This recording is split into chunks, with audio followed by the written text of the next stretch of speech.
Bonjour. Bonjour. Alors, j'ai été ravie de retrouver mes amis de Dailymotion. D'ailleurs, j'en attends d'autres. Mais j'ai envie de te poser la question, car je t'ai toujours entendu dire que le copinage, les amis, dans le monde traditionnel, ce n'était pas forcément une bonne chose. Alors, les copains pas d'abord ?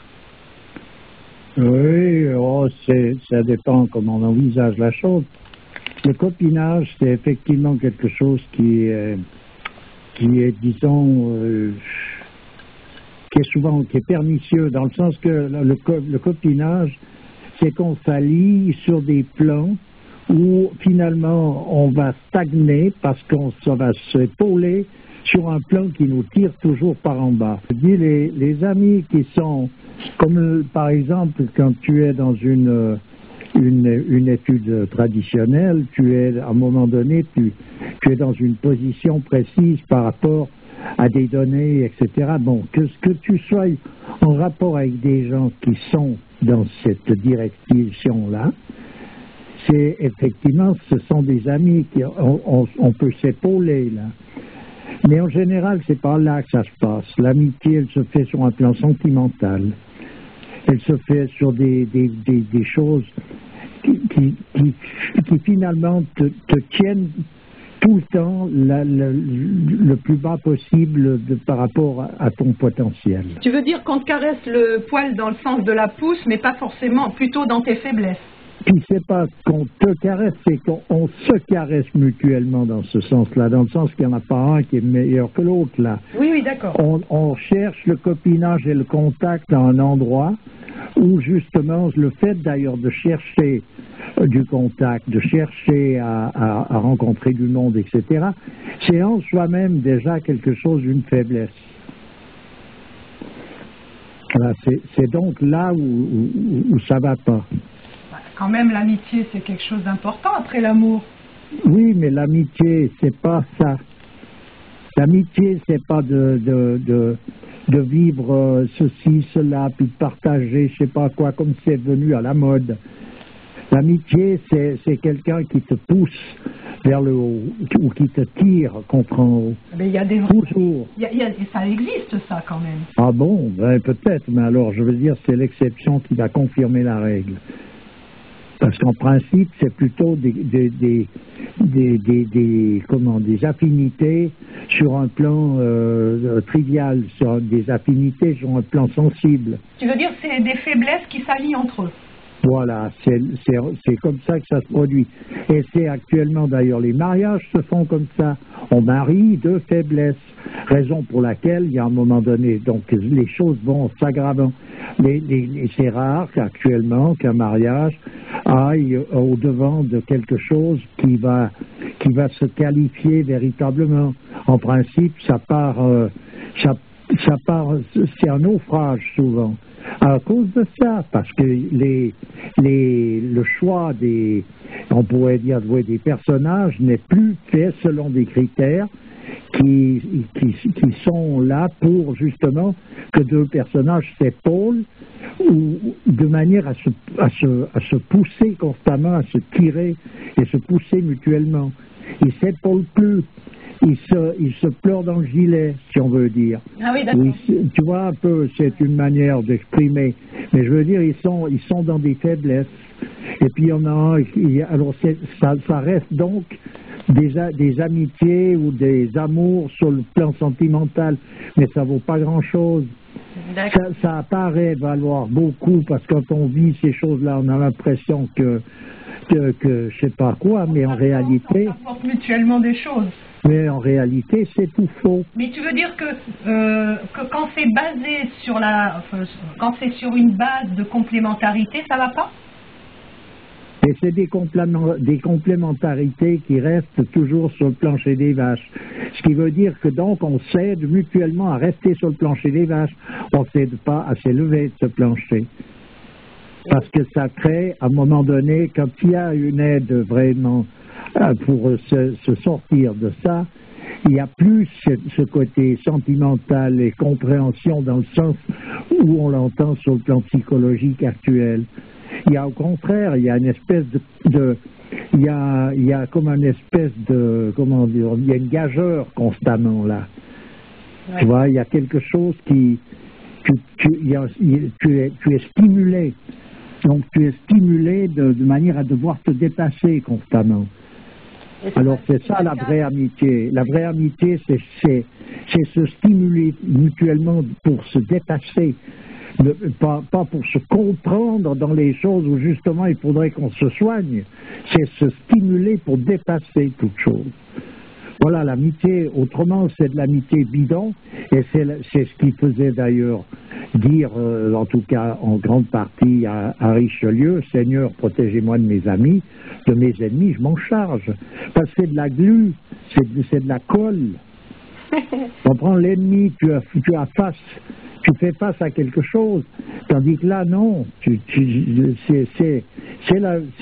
un des trucs qui d'ailleurs date de très récemment, qui est venu compenser un manque sur le plan justement d'une vie traditionnelle, où les choses étaient réglées de telle manière, où il n'y avait pas de recherche de cet ordre. Tu veux dire que les gens avant n'avaient pas d'amis? Ah, mais ils avaient des vrais amis qui sont là justement pour se pousser mutuellement. Mais il y avait des réelles amitiés. Il y a des gens qui ont l'impression d'avoir de vrais amis actuellement. Oui, mais c'est des impressions parce que... Et quand ils sont dans la mouise, on va dire, ils sont là pour trouver du... Enfin, oui, mais c'est justement... Mais oui, d'accord, mais je veux dire, c'est justement ce genre de choses qui rentrent dans le cas sentimental. Je te dis pas, il faut pas sauver la situation à quelqu'un qui soit d'ailleurs, qui fasse partie de tes connaissances ou pas. Mais tu as l'air de dire que ça va pas. C'est pas ce qui va pas, c'est que c'est pas là qui se joue vraiment. Ça, c'est normalement le fait de secourir quelqu'un. C'est normal. C'est normal, même si c'est quelqu'un avec qui on n'a rien à faire. Tu veux dire que maintenant on transcende ça parce qu'il y a tellement peu de cette solidarité autour de nous que dès qu'on est aidé par quelqu'un, ça devient notre ami, mais c'est pas sur voilà, puis ça reste toujours quelque chose concernant, oui, c'est la solidarité. Voilà. Et la solidarité, c'est... Je peux finir ma phrase. Et ce n'est pas sur cette base-là que doit se créer une amitié, quoi. Mais non, ça fait partie de... Normalement, c'est normal, la solidarité, voilà, puisque nous sommes tous frères, mais cette fraternité en question, c'est là où il faut la trouver réellement, et de ce fait-là, savoir de quelle manière est-ce qu'il faut pousser et encourager son vis-à-vis, et non pas lui passer, le comprendre. On est dans un truc d'une pleurnicherie systématique dans le copinage actuel, ou bien alors on est copains parce qu'on a les mêmes goûts sur un plan ou sur un autre, mais ça reste terre à terre, et ça c'est un encroûtement. Et c'est ce qui est devenu à la mode, c'est ce qui est dans le coup, et c'est ce qui est la perdition de toute la jeunesse. Mais de toute manière, ça se voit aussi, parce qu'il y a des amitiés qu'on croyait vraiment amitiés et qui se disloquent du jour au lendemain. Mais elles finissent tous comme ça. Elles ne peuvent pas finir autrement. Il y a, à un moment donné, c'est aussi régi par toutes sortes de lois dans la nature, où à partir du moment où telle chose est bâtie sur tel sol, ça se finit en cul-de-tête, c'est obligatoire. En quoi? Ça se finit à l'envers, ça se retourne, ça tombe. J'avais pas compris. Ouais. Ça ne peut pas faire autrement. Ouais. Voilà. Et dans les pays où les gens vivaient selon une tradition, ça n'existait pas, ces choses-là. Le copinage, c'est quelque chose qui n'existait pas. Et encore moins entre hommes et femmes. Ça n'existait pas, ces choses-là. Et puis même entre hommes, on fait partie d'une confrérie, on est dans le même métier, donc on est des amis parce qu'on est dans ce même métier, on chante ensemble, on danse ensemble, on vit ensemble. Mais on ne se pleurniche pas parmi, puis on ne se comprend pas par rapport à je ne sais pas quelle espèce de truc, qui lui est toujours, c'est rien, quoi. c'est rien du tout. Alors les confréries, les personnages là-dedans, ils se poussaient mutuellement par un espèce de zèle dans le métier, dans le travail, dans l'attitude. Donc il y en a un qui est là, donc on se tire mutuellement. Dans le cheminement vers Dieu aussi. Hein. C'est ça qui est le moteur. Donc dans les métiers, c'est des voies les métiers. Alors quand tu fais partie du même métier, les gens du même métier, c'est tes amis. À présent, même si tu ne t'entends pas avec eux sur le plan du caractère, sur d'autres plans où il y a un souci. Tout le monde vit dans un tel état d'isolement actuellement, tout est éclaté, les familles, les couples, que le seul moyen que les gens ont trouvé pour se retrouver, c'est peut-être ça, finalement. Non, puisque justement, comme tu dis, tout a éclaté à cause de ça. Alors on ne va pas prolonger le discours en continuant ça sous prétexte de trouver quelque chose. Donc j'entends c'est une ivresse. Je comprends pas. Mais c'est à cause, je viens de dire, c'est à cause des critères qui ont été utilisés pour se rencontrer que ça ne joue pas. Donc on va continuer de faire la même chose sous prétexte de se récupérer. Mais c'est qu'on a perdu de vue la boussole. C'est ça la perte de la boussole. C'est le drapeau. Le drapeau, c'est ce qui chatouille sur le plan sensible. Bon, oui, tout à fait. Il y a aussi une chose, c'est que l'homme actuel a du mal à vivre seul. C'est difficile, cette solitude. Ben, je sais pas. Et puis c'est difficile aussi toute l'homme actuel, il supporte ni la solitude, ni la compagnie. Donc c'est pas compliqué, hein. Parce que chacun la voit d'une manière et puis finalement on ne la voit pas de la même façon que son vis-à-vis, ce qui veut dire que ça tourne toujours en bourrique. Et puis ça, les gens sont copains et ça tient debout un moment parce qu'ils sont dans des histoires qui sont souvent jouées soit d'ordre sentimental, soit c'est des copains, ils ont les mêmes goûts, les mêmes histoires. Ils vont jouer au foot ensemble. Ils vont jouer ensemble, ils se poussent mutuellement à boire, à fumer, à courir, à faire du sport, à faire je sais pas quoi, mais ils se poussent mutuellement, mais ils se poussent jamais en direction d'une élévation. Parce que quand ça commence là, ça emmerde l'autre. Parce que tu n'es plus en train de lui passer la brosse à reluire, là. Oui, mais aller faire du sport ensemble, c'est quand même honorable, non? Et je ne vais pas parler d'honorabilité, je veux dire de sport encore, faudrait-il savoir les mouvements qu'on fait, à quoi ils riment, etc. Là, c'est uniquement pour maintenir son corps plus ou moins en équilibre. Et encore, il y a souvent des excès qui font qu'à un certain âge, les sportifs, ils se retrouvent lessivés. Donc on n'est pas on est toujours sur un plan où les animaux même ne se lient pas entre eux. Pour ça, c'est pas vrai. Les petits jouent, après ils ont chacun leur position et on a affaire sur Terre, on a autre chose à faire que ce genre de crétinerie qui nous amène nulle part et qui nous empêche d'aller où on doit aller. Oui, mais on n'est pas des animaux, justement. Eh bien, justement, donc même les animaux n'y vont pas, puis l'homme, parce qu'il est libre, il se permet de se mettre dans une position infra-animale. Ah, tout à fait. Mais l'homme, c'est un être qui a besoin de relations. Dès le petit âge, par exemple, dès l'enfance, tu sais, ils avaient fait une expérience avec des bébés je ne sais plus dans quelles années, où ils s'en sont occupés. C'est des femmes qui sont occupées de bébés. Alors on donnait tout ce qu'il fallait, à boire, à manger, enfin tout ce qu'il fallait, mais elles n'ont pas communiqué avec l'enfant.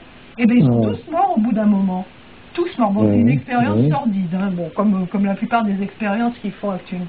Mais ça veut dire que la relation, c'est très important finalement. Oui, mais attends, si c'est pour faire vivre une carcasse, parce que ce qu'on ne t'a pas dit, c'est que par exemple, dans certains pays comme l'Inde, à une certaine époque où les gens vivent donc selon la tradition, on mettait les enfants dans des casiers quand ils sont tout petits, en face d'une représentation d'une divinité. Puis il y a une atmosphère qui va autour.